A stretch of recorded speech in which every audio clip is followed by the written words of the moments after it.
I was geek before geek was cool, man.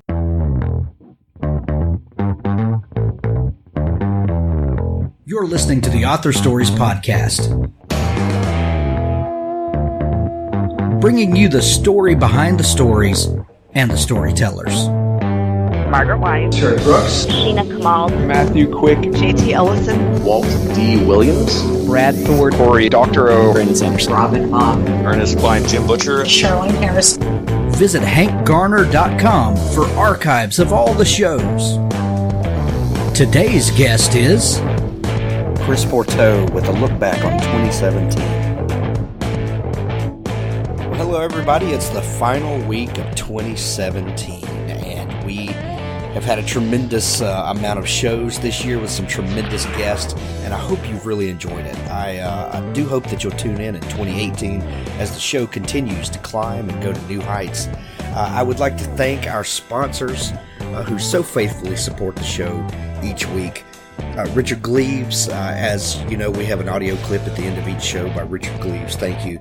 Nick Breaker, his new Essence series, first book Septima is out. I highly recommend you go pick it up. Daniel Arthur Smith and Tales from the Canyons of the Damned, Samuel Peralta and the Future Chronicles, Terry R. Hill. Thank you all for sponsoring the show. I really appreciate it. Because it is a season of giving, I hope that you'll join me in helping out a family that desperately needs our help right now. In the show notes, you'll see a place where you can help baby Evie. She and her mom and siblings were in a head-on collision, and we've got a place where you can help this young family and do something nice for them at Christmas. Thanks for listening in. On to our show. Well, thanks for joining me again for the Author Stories Podcast, where, of course, I bring you the story behind the stories and the storytellers. This is the final episode of 2017, and like in years past, my good friend, my geek brother from another mother, joins me to kind of recap the year and to put a bow on 2017, and so that we can start 2018 fresh and pursuing higher heights and all of that good stuff. Welcome back to the show, Chris. Hey, thank you. Thank you for having me. Yeah, so this is the third year that we've done this. 15, 16, well, let's see. No, Really, it feels like 30. I think this is the fourth year we've done this. 14, 15, 16, 17. Yeah, see, you can't tell when it's all fun. You can't tell the difference. Man, wow, that just hit me. Yeah, that's crazy. I think the first year, yeah, we called it the Author Stories Book Club, and then we talked about books that we'd read that year. So this is the fourth annual. Good grief. Wow, I just got old crazy, there huh? all of a sudden. But yeah, so, we like to meet up at the end of the year and talk about the things that books that we read, movies we saw, things that we geeked out about. And, so I've got a list of things that I want to talk about. I know you've got a list of things you want to talk about. Sure. As usual, we, have been involved in a project together this year. It seems like every year we find something to do together. And we talked about Tales, the second in the Tales series, Tails, a couple of months ago. And how has that book gone? It's still doing really, really well. It's Chronicle Worlds Tales of Dystopia, like you said, Tails. It's part of Samuel Peralta's Future Chronicles Chronicle Worlds series, and That's a mouthful. Yeah, I know. I practiced it and I still screwed it up. It's 13 stories set in various best-selling worlds of the sci-fi apocalyptic authors that are in the volume, and it's been doing really well. And we're benefiting Pets for Vets, which is a national nonprofit that matches shelter dogs that would otherwise be euthanized with returning military veterans who need emotional support. They train the dogs and match them up personality-wise. All that. Anyway, we did Tales of the Apocalypse several years ago, as you know. You were in that also. And benefited the same organization. We're benefiting them again, petsforvets.com, if you want to find out more about them. But the book is doing really well. Awesome. So last year, you had not had the opportunity to read as much as you wanted to, and I think we lamented that last year because you were busy doing other things, and I know this year you've taken some time to enjoy some things and that are not necessarily research and all of that good stuff. So, what was your favorite book that you've read this year? Wow, that's a tough call because I went out of my way to read different things. I went back and read some classics like H.G. Wells' Time Machine, and I read Robert Howard's Conan stories. I haven't read them all, but I started to go into those, and I just recently started Heinlein's Starship Troopers. But in addition to that, then I went and read some other stuff like I started the Expanse series, the James S. A. Corey series with Leviathan Wakes, and I thought they're really, really good. I've also read, I started an apocalyptic series by Bobby Adair called Slow Burn. I read the first 3 books, which are 99 cents for the first 3 books. And I just couldn't put that down. It's a contemporary zombie story, but one of the aspects about it that I really enjoyed is that it's set in Austin, Texas, which is like, 90 miles to the west of me. So as he was describing terrain and streets and all this kind of stuff, it was really kind of cool. So it was nice to see that close to home. So I've kind of done an eclectic approach to reading this year. Stay weird, Austin. Hey, yeah. Well, if you've ever been to Austin, that's not going to be a problem. Right. But I say that with all love and affection because I want to live there one day. So. Yeah, that's awesome. I have not read any Bobby Adair's, but that's on my list. So I'm gonna get into that, I think. When you reread Starship Trooper, or are you reading that now, or did you? Yeah, I just have started it, and it's one of those things like Time Machine. I'd never read it before. Seen the movie, in both cases, but never read them before. So, do you have a sense yet for how it's holding up? Starship Troopers. I'm enjoying it. Like I said, I've just got started into it, but I'm enjoying it. I mean, it's good. It's sort of the classic granddaddy. It's like Tolkien is to Dungeons and Dragons. It's sort of the classic granddaddy to military sci-fi. So it's pretty cool. Right. Excellent. I'm going to write that down because I need to reread that as well. I was a big Heinlein fan, when I was younger, and I've credited Half Spacesuit Will Travel as kind of one of the things that really turned me on to sci-fi. And that was probably how old were you when you read that? Like 9 or 10. That's perfect age for that kind of thing, right? Yeah, I'm thinking I was either 4th or 5th grade, so right in there. I want to say maybe the beginning of 5th grade, and so I was probably like just about to turn 10. And that's the perfect age because you're going from Micronauts and Planet of the Apes action figures to being interested in girls. So like everything is changing, right? And so your imagination is at it's at the point where it really starts to just grab hold of anything and run with it, and that's a perfect time to start reading sci-fi. Exactly. You talked about reading some classics of the genre, some Howard and things like that. And we actually talked a couple months ago about trying to do an official read something together, and we just never, because we suck. Couldn't get it together. But had you read when you're younger and coming back, or is this a first? See, this is me admitting that I need to turn in my geek card.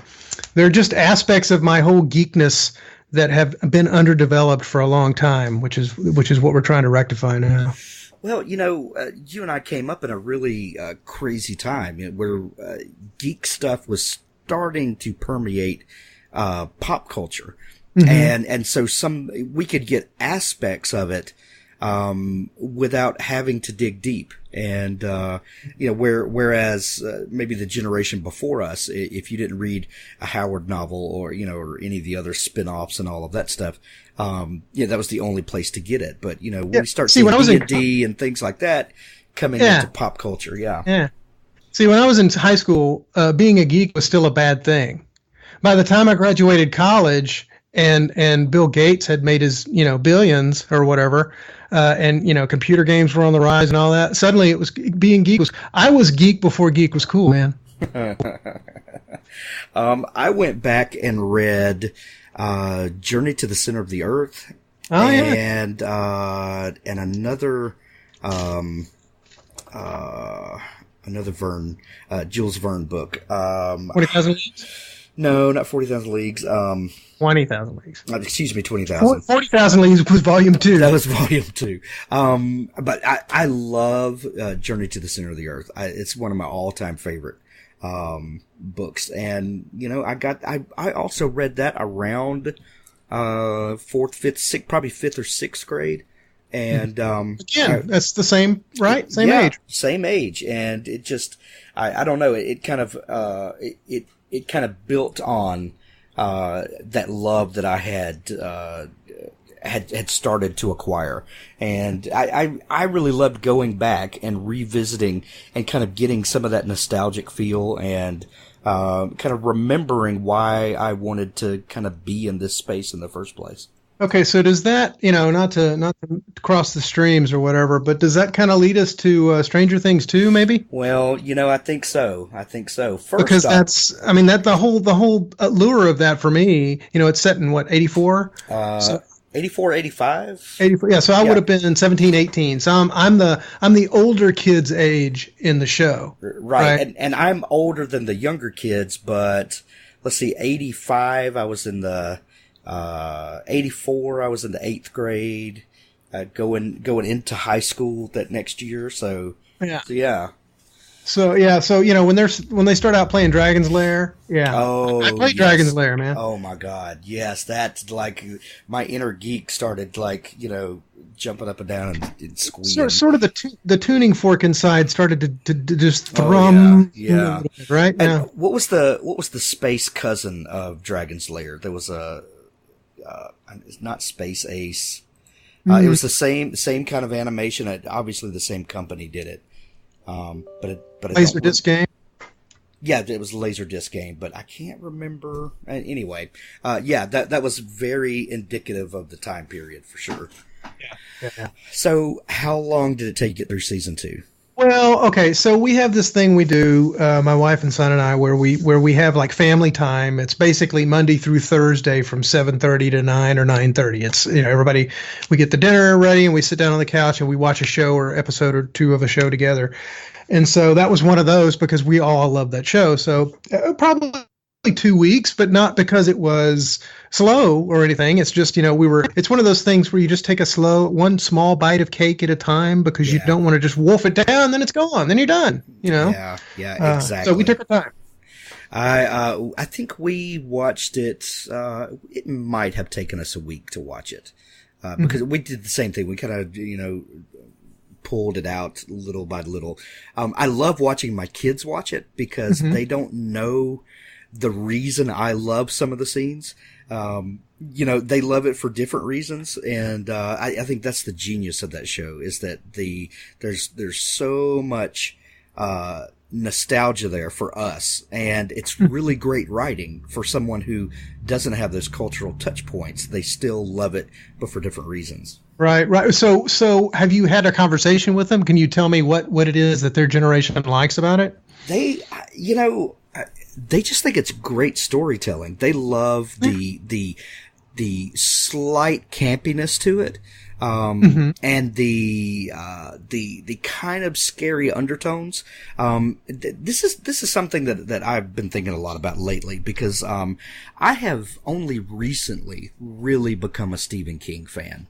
Really? I did not read a lot of Stephen King when I was younger. But over the last several years, maybe decade, I have read more and more and more. And, when I was younger, I said I didn't like horror. It just wasn't my thing. I didn't know why people wanted to scare themselves on purpose. And it just wasn't my thing. I didn't like it. But what I've come to realize is that Stephen King is, a little bit horror and a whole lot of other stuff.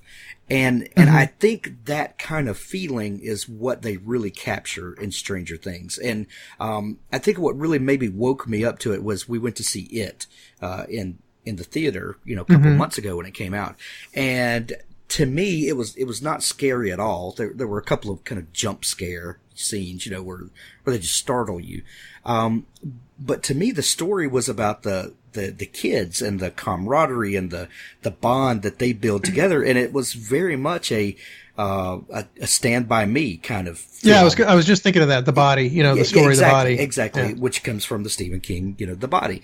And, Right. and I think that's the genius of Stephen King. And I think that's what they really captured in Stranger Things. Well, and I've read him since high school. Right. And back then, a new book. I remember when The Stand came out, when it was a new book, and my favorite book by him, and it's probably because again of when I read it, which was high school, is Salem's Lot, and I like the TV. It wasn't a TV movie; it was more like a TV miniseries with David Soul from Starsky and Hutch. Oh, yeah. Yeah, he was the hero in that. Anyway, the reason I brought that up was I remember reading. I don't know if it was literary criticism or what, but maybe it was in college. But the genius of King is to take the guy that lives in the house next door and throw him into the Twilight Zone, which is kind of what you're describing, right? Yeah. Yeah, and I am reading right now his novel Revival. Have you read that? No, I have not.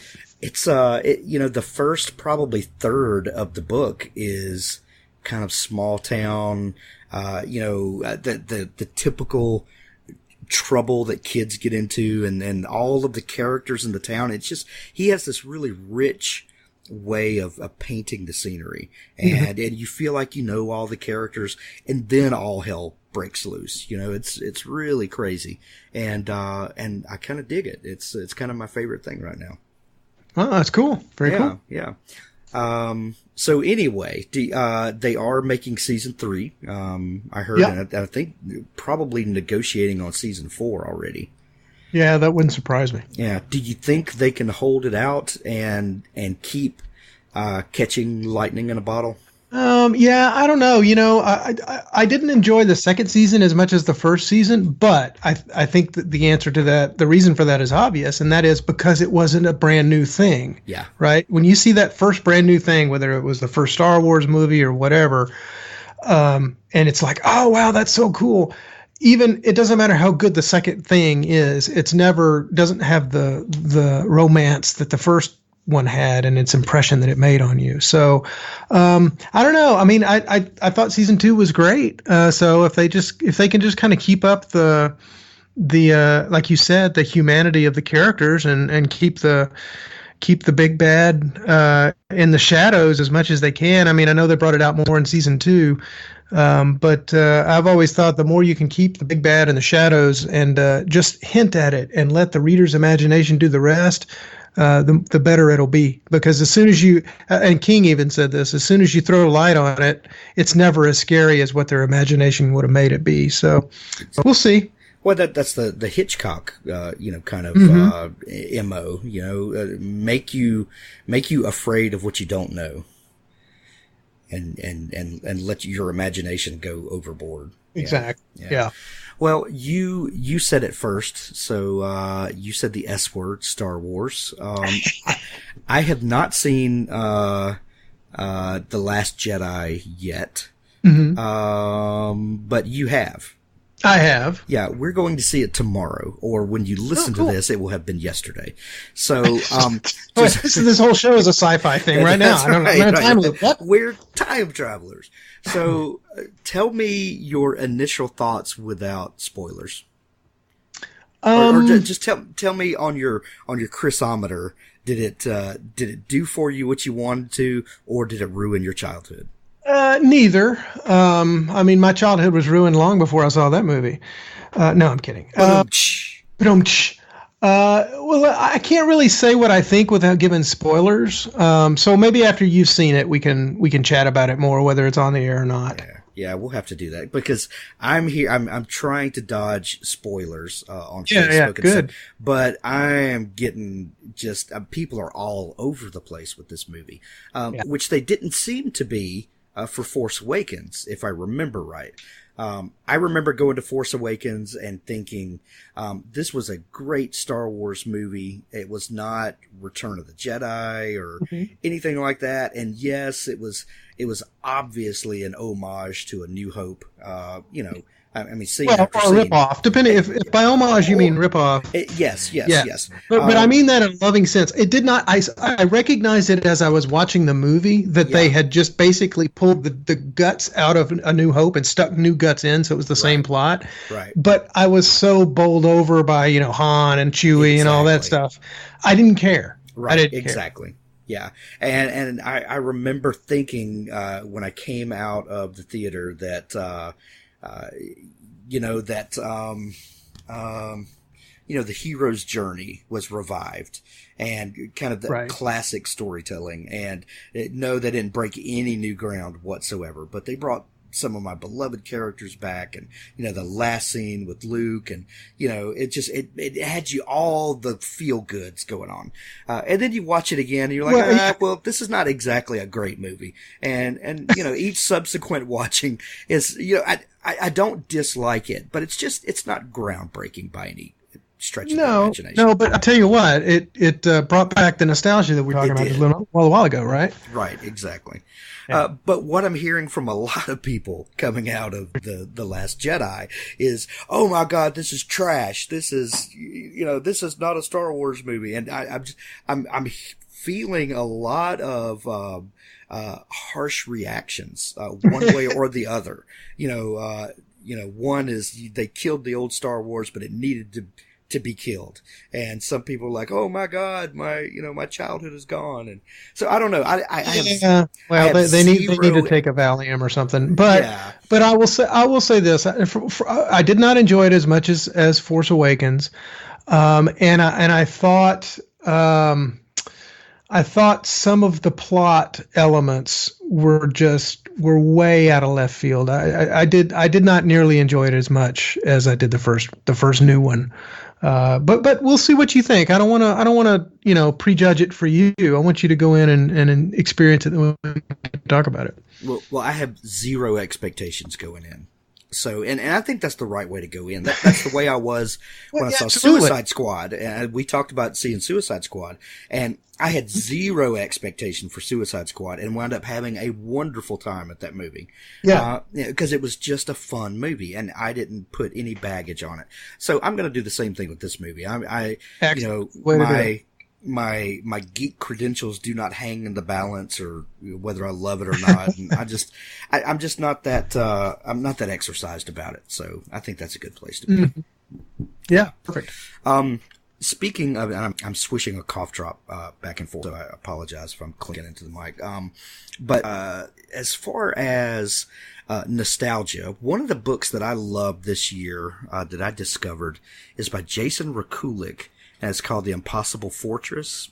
And Jason is the founder and publisher of a small press that you may not have heard of, but you probably have heard of one of the book series that they launched, which was Miss Peregrine's Home for Peculiar Children. Yeah, it's sort of a post-Harry Potter thing, right? Yeah. So Quirk Books is the name of the small publishing house that he runs.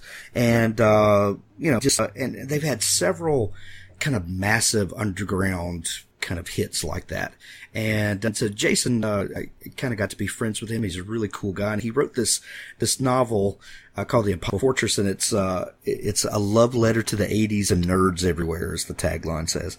And it's all about a kid, who is a Commodore 64 programmer and is in his bedroom. And, he unwittingly falls in love with a girl who, they start designing a game together and they go to this national, contest, to see who can write the best game, and they get the attention of their favorite game developer and all. It's like all of the things you loved about Ready Player One, but set in the 80s and, not looking back to the 80s, actually immersed in it. And it was such a fun read. And I would highly recommend it to anybody our age. It hit all of the notes for me. Very cool. So it's called The Impossible Fortress by Jason Rekulic. And it just came out in paperback. And it's a really, really great read. And I would highly recommend it. Very cool. Yeah. So, any other standout books for you that you want to mention that surprised you, or? Yeah, I was kind of trying to get into noir fiction because I'm working on a novel series where sci-fi noir is kind of the genre if you have to pick one. So I was reading some noir fiction, including some classics like Mike Hammer fiction by Spillane, right? And I discovered a book called Dane Curse by Matt Abraham. If that's the way it's either Abram or Abraham. It's spelled Abraham. And it's sort of a contemporary. If superheroes were standard fare in today's world, it's sort of set in a contemporary superhero world where there are good heroes and bad heroes, and the lead character, whose name is Dane Curse, is actually a private investigator, very much a Mickey Spillane type character, a former villain. With sort of he's invulnerable, I think is his power. And anyway, the reason I bring this up, it was just a perfect sort of noir fiction story, but with the cool twist of being set among superheroes and sort of this amorphous time where people have sort of the old cars, from the 1940s, that kind of thing. But there are more modern weapons that are geared towards dealing with superheroes or villains. And anyway, it was just I love when there's a mashup of genres. Like Star Wars, we were talking about. It's gunslingers and it's noir mobster stuff and it's classic Seahawk type, fiction where you have the ships broadsiding each other. And anyway, a cool mashup of genres, and so was this book. And so if you're interested in noir fiction at all, if you like Mickey Spillane, Mike Hammer stuff, and you like superheroes, you'd find this a very interesting read. Dane Curse by Matt Abraham. So would it be like if I'm drawing a blank, like a Mickey Spillane novel, but with Luke Cage? But say that again. But with what? Like a Mickey Spillane novel starring Luke Cage. No. Kind of invulnerable. Yeah, I guess so. Yeah, for it there, my brain heard you say Nicolas Cage, and I was just flummoxed. Yeah. I guess you could say that. Yeah. Interesting. Okay. It is. That's what it. It's just a cool mashup. It's a really cool story. Interesting. I'm gonna have to pick that up. I'm making notes here, learning something. It's a new neat story. I think you'd like. Yeah. Another book that I was turned on to this year, and a guy that I had on the podcast just a couple weeks ago, James L. Haley, who is a kind of a history writer and historical fiction writer, but has written a lot of Texas history and just Western U.S. history, and he has a new series of books called The Putnam Naval Adventures. And there's two books out now. The first one's called Shores of Tripoli, and the new one that just came out is called A Darker Sea. And it's a kind of tall sail naval adventure set in the time between the Revolutionary War and modern times. So, the 1800s, early 1900s, in that period. Yeah. And where very little is written about American naval history. And I'll tell you what, I'm not much of a military buff at all. I don't read a lot of military history or historical fiction or even really military sci-fi. It just like my brain just doesn't quite comprehend everything that's going on. These books are absolutely page turners. I love every bit of them. Yeah, I looked them up while you were talking. I'm oh man, so cool. And if you've not listened to the show with James Haley just a couple weeks ago, he was such a fast guy, and I mean he opened my mind to a whole new genre that I probably never would have if I hadn't picked up these books. Mm-hmm. So anyway, yeah, those really stretched me in a whole brand new way. Oh, cool. That's my one of my preferred genres is military fiction, so I have to pick that up. I'm a big C.S. Forrester fan and a Dewey Lambton fan. So yeah, you're gonna love those. You love them. He writes in a way that just brings it right down to the personal level, and all of the machinations around it are kind of tertiary. But he's one of those writers that gives you enough detail without explaining it all to you, but putting you in the middle of it so you figure out what's going on without him having to spoon feed it to you, if you know what I mean. Like he doesn't, he's not sparse on the lingo and all of that, but he tells it in a way that you figure out what's going on. And so it can kind of contemporize it a little bit. Exactly. And I really enjoyed it. It really, it brought me into a genre that I've never enjoyed before because no one's ever made it that accessible for me. Oh, very cool. All right. Yeah, well, it's on my wish list now. Yeah. I think you'll really love it. Really love it. Oh, hey, apparently in the first book, Putnam, who's the hero, serves aboard the USS Enterprise. So he's tugging on all kinds of strings for me. That's right. I noticed on your list that you sent me earlier that you've got the John Lennon biography. Yeah. Tell me about that. All right. So I'm just reading that. I'm probably, 100 pages into an 850-page book. And it's not for the casual Lennon fan. Okay. If learning that his grandfather was a minstrel singer who ran around the South of the United States in the late 1800s interests you, then this book probably will. If it doesn't, it's probably too much detail. But this guy, Philip Norman, he wrote Shout, which was a Beatles biography. I read. I was probably in high school. I have that. Yeah, I was probably in high school when I read it, and I thought it was really good. And so my wife and I went to a show, not a show. It was a performance here called Lennon, and I don't remember the performers' names. They came from Australia, and it was a two-man show. There was one guy on piano and kickbox, to keep the beat, and then there was the guy playing Lennon, and essentially they strung together songs from Lennon's life to tell Lennon's story. And I've been a John Lennon Beatles fan for forever, as you can probably tell. So that kind of inspired me to, I actually read a Lennon biography, so I went to Amazon and found the one that looked like it was the tome to get. And so I picked up this John Lennon, The Life by Philip Norman. And it's really well done. You have to care about the details. Yeah. I probably have 40 different Beatles, either biographies or story behind the song. I've got an entire 2 shelves on my bookshelf full of Beatles books, but I don't have that one. So I'm going to check that out for sure. Yeah. Sometimes I'm just in the mood to just really get in the weeds. So, that sounds interesting to me.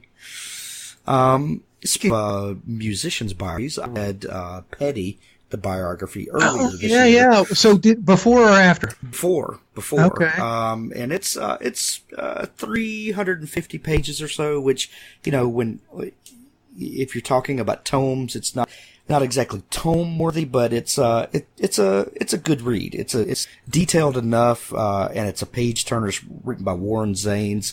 Really great book. And I've been a Tom Petty fan, my entire life, his music was always around, and, being, growing up in the South and his music, although he left the South and, went to California, his music was always had that Southern accessibility, if you will. The thing that struck me about Petty is that, and I've loved him forever too, since at least high school. So that's pretty much forever.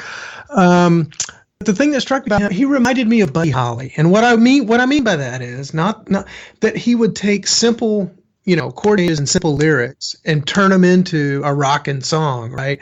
It wasn't ornate, complex, although, he could do complex stuff. I don't mean that, but it was just, I always thought he was the modern day Buddy Holly, because he could just take something simple and make a hit out of it, and just, make it, put the earworm in your head.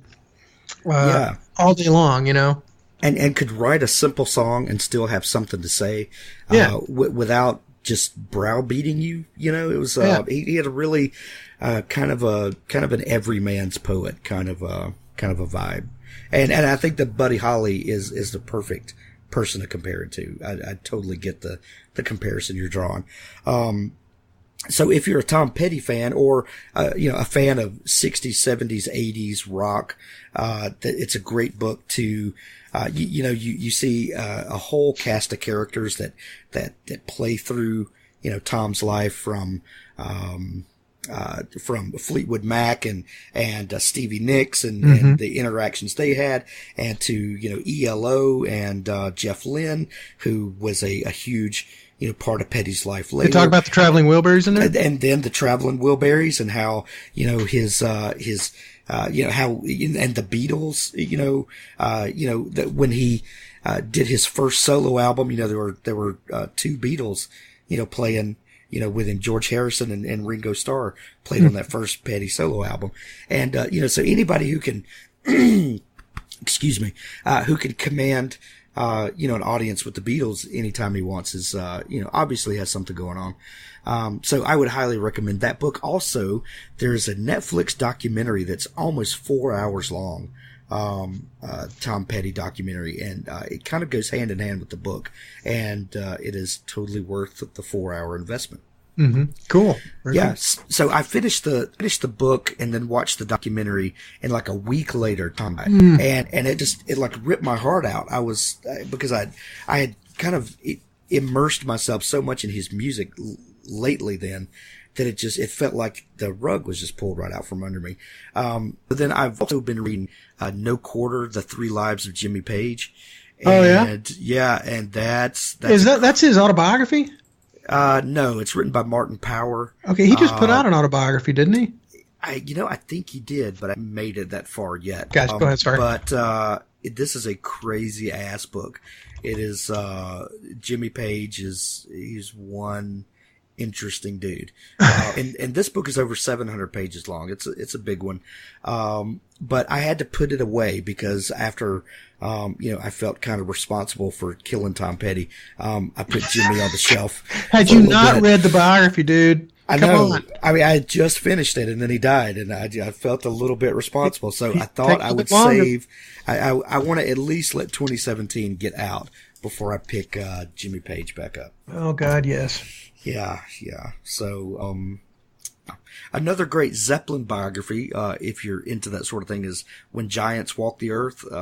If you're looking for some rock and roll memorabilia and the craziest stories you've ever heard, Led Zeppelin, When Giants Walk the Earth. Did you ever see Celebration Day? Oh yeah. I have the DVD. Yeah. I mean, they did not lose a step. Now, Plant's voice is a little bit lower, but other than that, man, they could have been 40 years ago. It's a little bit lower, but have you heard Elton John try to sing Rocket Man in the last 5 or 10 years? Like, no, he's an entire octave lower. Yeah, I believe it.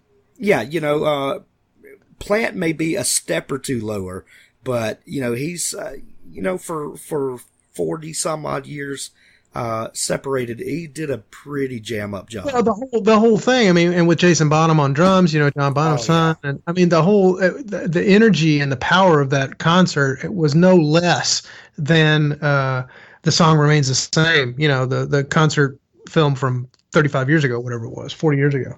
Well, in Celebration Day, they were all sober, so that said something as well. Yeah, it can't be perfect. Yeah. Oh man.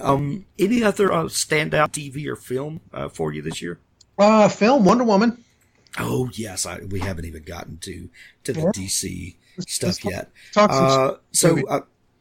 While I try to recover my voice, tell me did you have expectations for Wonder Woman, and if so or if not, did it live up to it for you, and do you think they did a good job?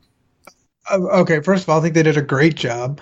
If anything, the film, my appreciation for the film benefited from my expectations, which were set by Batman versus Superman, which was I liked better than I think most people liked. But in other words, because I had seen that, my expectation, they couldn't do much worse, in other words. And I thought they did a fantastic job. They sort of disposed of her origins fairly quickly, but with a lot of style. It had the Greek history, moving images that showed what happened in the with the history of the Greeks and the gods and all that stuff. And then what is the pilot's name? Her boyfriend. Steve Trevor, when he shows up on the island, running from the Nazis, and I thought the first quarter of the movie, which was maybe third of the movie, which was them sort of because when you go to a superhero movie, dude, it's okay. Take off the damn glasses, get in the tights. That's what you want to go to a superhero movie for. But having said that, I thought they did a good job of ramping up to that, so that by the time she was in action, in Europe during World War One. I thought they did a really good job without wasting time. We don't really need to see Bruce Wayne's parents get shot again, that kind of thing. They didn't waste time with that kind of stuff. So I thought they did a great job, and I thought, and I don't know how to say her name, Gal Gadot. I've heard it. I think she pronounces the T. So Gadot or Gadot. I'm not sure. Yeah. Well, anyway, Gigi did a great job. And I just thought it was a fantastic superhero movie, from origins to action to emotional resonance of the character and moral choices and all that stuff that every comic book that's worth anything is a morality play. And so I thought they did a really good job pulling all of those elements into the movie. Yeah. I went to see it with my oldest daughter, Lauren.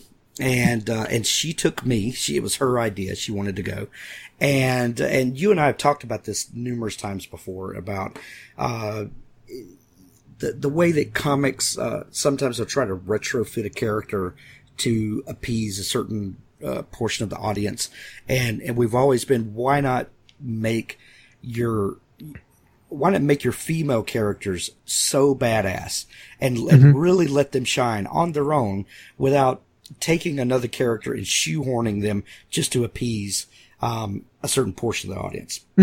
And I was really interested to see what Lauren was going to think about Wonder Woman, and she laughed the entire time. She was glued to the screen, and she is a girly girl.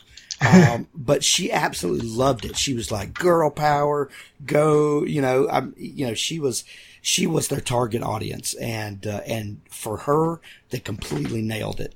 And I've seen some other people poo-poo it, and some kind of famous friends of ours that have been on Facebook and talked about how horrible it is. But for me, I look at my daughters and see their reaction to it, and she was their superhero, and that's all I need. That was perfect for me. Well, yeah, and you can't please all the people all the time, so everybody's they're entitled to their own opinions.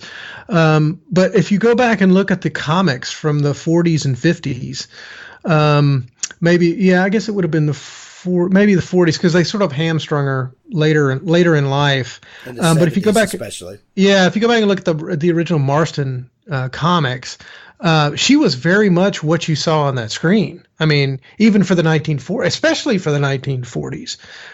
So if you go back and look at those, and you can get those original comic compilations like on Amazon or wherever you get the comic compilations. And did you happen to see the movie about Marston, Professor Marston and the Wonder Women? No, but I've heard lots of stories about him. He was an interesting character. Yeah. I highly recommend that. Because we went to the theater and saw it, and it was quite interesting to see how he and his wife brought their psychological theories to the creation of the character, which basically he created to make money because he was run out of the university because of the affair that he was having and the some of his theories and stuff. So anyway, it's a really, really interesting context for understanding the character of Wonder Woman. It's one of those things that if those things hadn't happened to that guy at that time, and he hadn't had those he really went against the grain of social mores of the 30s and 40s. And if that particular revolution hadn't happened, Wonder Woman would never have been created. So it's just a really interesting movie, and I think you'd like it. I'm gonna pick it up this weekend and watch it. Sure. So that naturally bridges us to Justice League. Mm-hmm. I know you've seen it. Mm-hmm. What did you think? I thought it was better than the press that sort of got. Definitely better than Batman versus Superman. A more coherent, tighter movie. They had a broader mandate to bring all these characters in. And I thought they did a pretty good job with Aquaman and the Flash and all that. I mean, everybody got enough screen time, I think. So basically, I enjoyed it. I went, had a good time. Got to see a bunch of people run around in tights and beat bad guys up. So that's what I go to a superhero movie for. Yeah, I got to see the Flash and Aquaman and Cyborg on the big screen with Batman and Superman and Wonder Woman, and I even saw some Green Lanterns. Did you? I did. Them? I noticed that. Yeah. I was geeking out. I went on opening day, which I never do, but went on opening day. Or actually, the night before. It's kind of their soft launch. And I absolutely loved it. I don't think it was perfect. We could criticize all day long and talk about the things we would have done differently. I do think that the whole first act, was compressed. I feel like it should have been 30 minutes longer.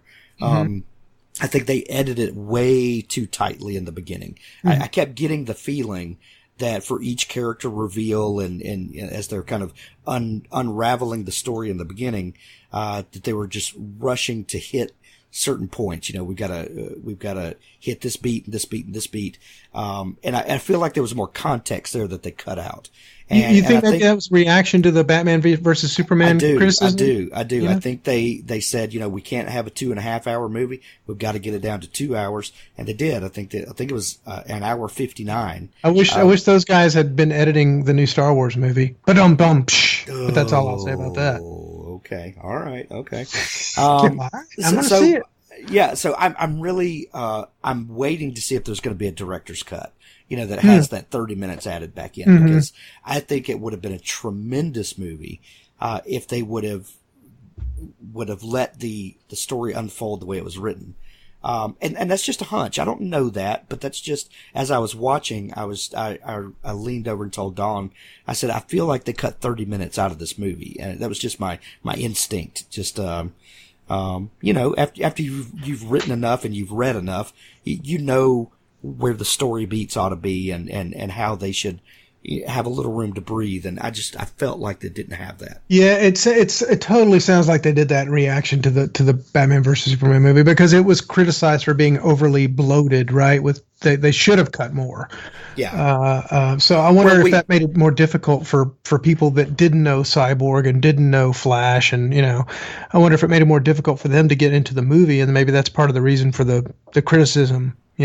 Yeah, maybe, and I think it's just they're 10 years behind Marvel. There's always going to be criticism. They're never going to live up to Robert Downey Jr. I wish they would just own that. I know, DC has great characters and they can make great movies out of them. They don't have to catch up for 10 years. Just start now. In 10 years, you can be caught up. Exactly. Or is it really a race? Yeah, exactly. It's speaking of race. How about that after credit scene with Superman and Flash? Oh man, I've got that oversized comic. Right? I know. It's amazing. It's so that was nothing but a fanboy service moment. That served no other purpose. That's the only purpose it needed to serve. Yeah, that's it. Yeah, and I was like, thank you very much. But I loved it. But I was not the audience. I was not the critical audience for that movie. Never have been, never will be. Those characters are so dear to me, that you're going to have to really try hard to piss me off about. Yeah. So, I hate to tell you this, man, but pretty much you're not the critical audience. Neither am I for anything that isn't coming on CBS on Sunday nights now. Well, true. Exactly. Speaking of CBS, in your little list you sent me, I see Blue Bloods. Yeah. On the TV section. Do you watch Blue Bloods? Oh yeah, we love that show. We just recently discovered that show about a month or two ago, and have been binging it on Netflix. Dude, it's the Waltons with guns. Well, it is, exactly. And I'll tell you why I think I love it so much, is that I had watched a lot of kind of gritty, over the top television lately. You know, like Game of Thrones, and it's a very wholesome show. It is. It really is. And it you know, I think I let's see, I watched let me think. Game of Thrones, we're caught up on. Bosch, which I absolutely love on Amazon. Have you watched the Harry Bosch? Oh my gosh, you need to watch Bosch. It's really, really great. Let's see. Outlander, the early seasons had a lot of, you know, blood and guts and stuff like that, even for kind of a romance, time travel show. There was a lot of bloody stuff. And then to turn over and watch Blue Bloods, and to see people tell a story without going there, I think it was really revelatory for me, to learn to look at situations, from the other side, and to learn that there's a place for both of those. And as a storyteller, to learn how to do both so that you can serve the story correctly when it calls for one or the other. Does that make sense? It's very old-fashioned storytelling in the sense that characters are the center of the story, right? It's centered around a family. And the family is always around the table, usually at the end of the episode. So that kind of brings everything back together. They deal with issues. See, it's got an interesting, I would think, I don't know, I haven't studied it, but I would think it has an interesting demographic. You know, my mom is 89. She watches the show. I watch the show. Younger people watch it. They deal with topical things. Like we just watched an episode last night from this current season that's about basically the opioid epidemic. So they deal with topics that, you know, certain demographics might not really want to see anything about, or they just, you know, it's just not in their scope of understanding or scope of interest or whatever. You know, it's just outside their realm of reality. But they deal with it in a way that brings it forward without beating the Bible about it, or, you know, beating the drum about it. So it's interesting how they capture topical stories for wide audiences. I mean, that's not easy to do. And they really do it through their depiction of character and the core of this family that's at the heart of the show. So anyway, we're going on and on about it, but the way I describe it is Waltons with guns. That's all you need to know. Yeah, I've never thought of that, but that's absolutely right. I love it. So what are you reading right now? Okay, so I'm reading the John Lennon biography. I'm reading Starship Troopers. What else am I reading? Something else other than stuff I have to read because it's part of the daily independent author thing, right? I guess those two are the main. Although now I've got the Shores of Tripoli on my list. I just sent the free sample to my Kindle, so we'll see how that goes. Yeah, you're gonna love it. I am currently reading James Rollins' brand new Sigma Force book, The Demon Crown. Yeah. Have you ever read any James Rollins? You know, he writes. He has an interesting take. He takes an historical fact, and usually some kind of historical mystery, and some piece of future tech. And finds a way to weave the two of these things together with a paramilitary, kind of CIA group, called, Sigma Force. Mm-hmm. And there's usually some big worldwide, event, you know, that requires them to intervene and solve a mystery and, you know, unravel some conspiracy. And it's total popcorn reading. And I kind of love it, you know, so, over Christmas break, I'm reading that, and, I'm going back and reading, some of the Dragonlance books that I missed. Oh, yeah? Yeah. I had the original paperbacks for those way back when. Well, I acquired a whole bunch of paperbacks, then from we have a great little used bookstore, here. Mm-hmm. And, you know, I got to interview Margaret Weiss earlier this year, and who wrote, you know, a bunch of those original books. Tracy Hickman. With Tracy Hickman, right, exactly. And you know, they're just classic fantasy, you know, and, you know, you can burn through one of those paperbacks, you know, in a couple of days. And, so I'm just, I'm reading some stuff that I just want to kind of check out and read for a while over Christmas break. Yeah, and instead of all the what concept? Because I'm reading like 3 or 4 books a week for the podcast, and dude, yeah, I can't even imagine. Yeah. So anyway, that's what I'm doing. What are you looking forward to in 2018? Well, I turned 51, so life is good. Woohoo! Yeah, every day you wake up is a pleasant surprise. What am I looking forward to? Well, actually, Amazon has gotten the rights to do a Lord of the Rings television series. I know. Which is, I understand it, is not just going to recreate the movies. It's going to be doing some of the other, stuff, whether they go back to the Silmarillion or what, I don't know. But anyway, because Amazon almost always puts out a great quality product, I'm looking forward to that. I don't know if it's going to be 2018 or 2019, but what else? Infinity War. Looking forward to that. The new Avengers movie, right? Yeah. It's going to be good. And speaking of that, they got the rights to all the characters. Oh, really? Just recently, the other day, the big merger with with Fox or Disney and Fox. Yeah, and Fantastic Four and X-Men. The new Han Solo movie. Yeah. So it's a good time to be a geek for sure. Yeah. Damn it! Where were these movies when I was 18? I know. When I had the stamina to keep up with them. I know you're too busy reading 4 books a week. Oh God. Yeah. No wonder my eyesight has gone to crap here lately. I thought you liked audiobooks. I do. That's the only way I can keep up is I'm listening to 2 audiobooks a week and reading like crazy. But yeah. So New Doctor Who. I'm behind on Doctor Who. What do I need to know to get caught up? He's becoming a woman. That's not an uncommon story this year.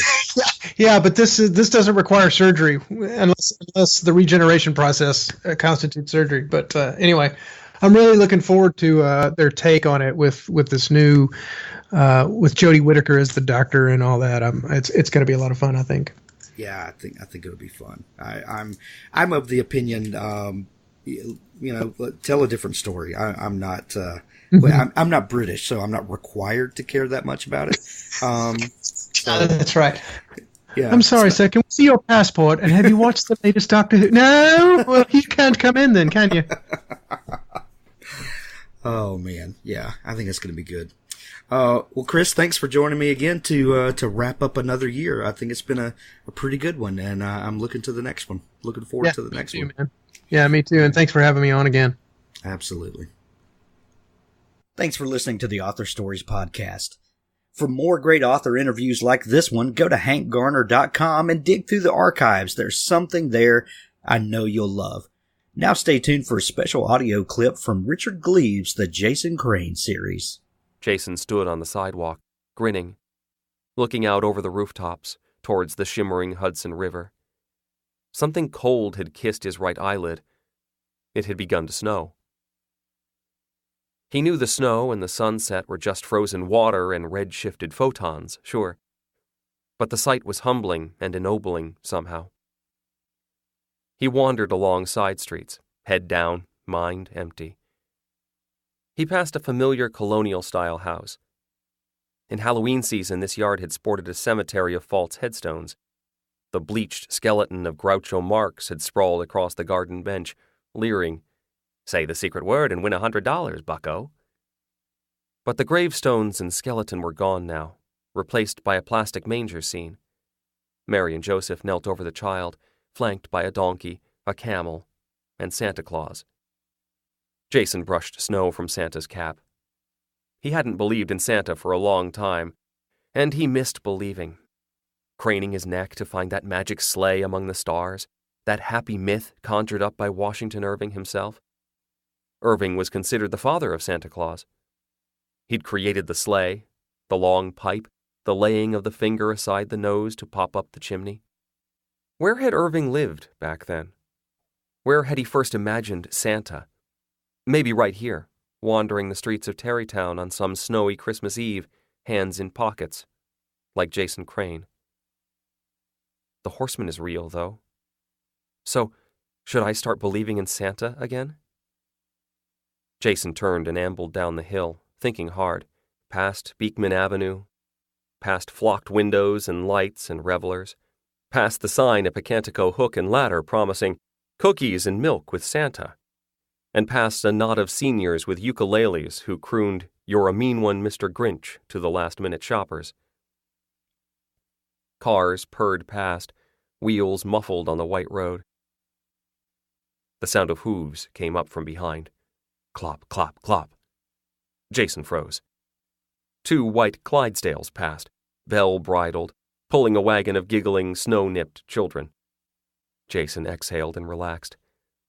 The kids waggled mittens at Jason. He raised a glove in return. He trudged over the Headless Horseman Bridge, past the Black Gate, and up the knoll.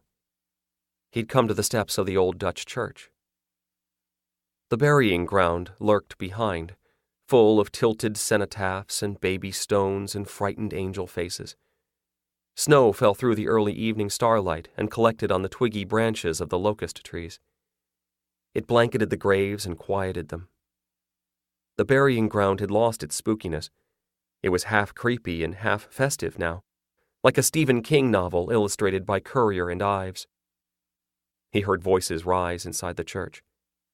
"O little town of Bethlehem, how still we see thee lie.